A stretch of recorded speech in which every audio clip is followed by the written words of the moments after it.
अस्सलामुअलैकुम। आज की कहानी का उन्वान है एक कामयाब शख्स।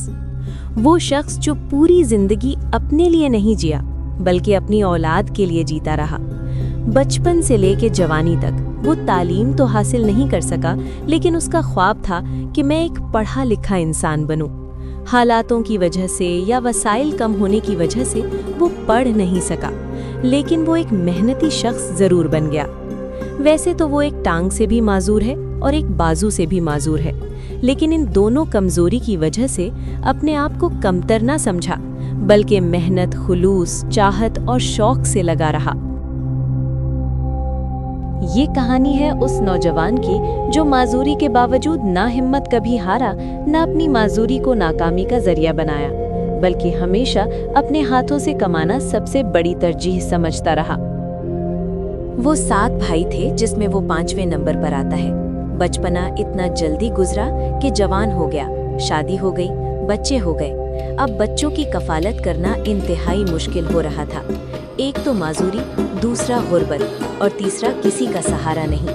अपनी कमानी, अपनी खानी, दिन हो या रात सिर्फ बच्चों की फिक्र रहती कि किस तरह मैं बच्चों के लिए चंद पैसे इकट्ठे कर लूं और उनकी अच्छी तालीम और सेहत और खुराक का बंदोबस्त हो जाए।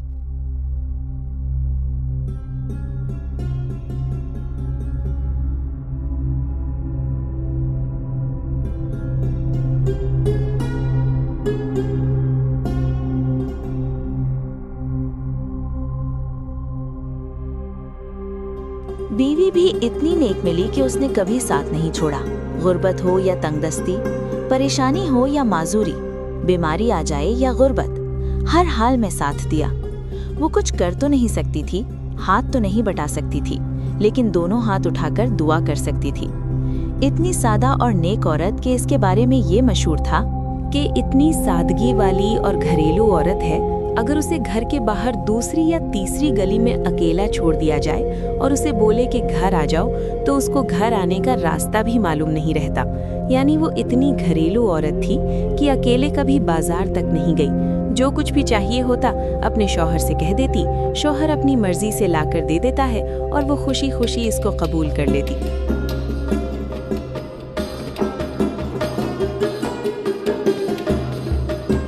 गुर्बत की वजह से उसने बहुत काम किए, बदल बदल के काम किए कि चलो शायद इस काम से हालात अच्छे हो जाएं, कुछ ज़्यादा पैसे मिल जाएं, ज़िंदगी आसान हो जाए। एक तो माजूरी थी, ज़्यादा भारी काम नहीं होता था और जो हो सकता था उससे इतनी आमदनी नहीं थी। आखिरकार बहुत सारे काम करने के बाद उस शख्स ने रिक्शों का काम शुरू कर दिया, यानी रिक्शों की मरम्मत, उसका ऑयल चेंज या सर्विस।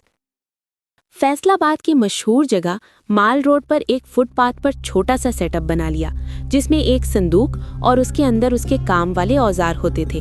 वो एक दरख्त के नीचे बैठ गया, बस उसका यही ठिकाना था, यही रोजी रोटी का अड्डा था। खैर आहिस्ता आहिस्ता लोग आते गए, काम बढ़ता गया। उसकी पहचान भी अच्छी खासी हो गई थी।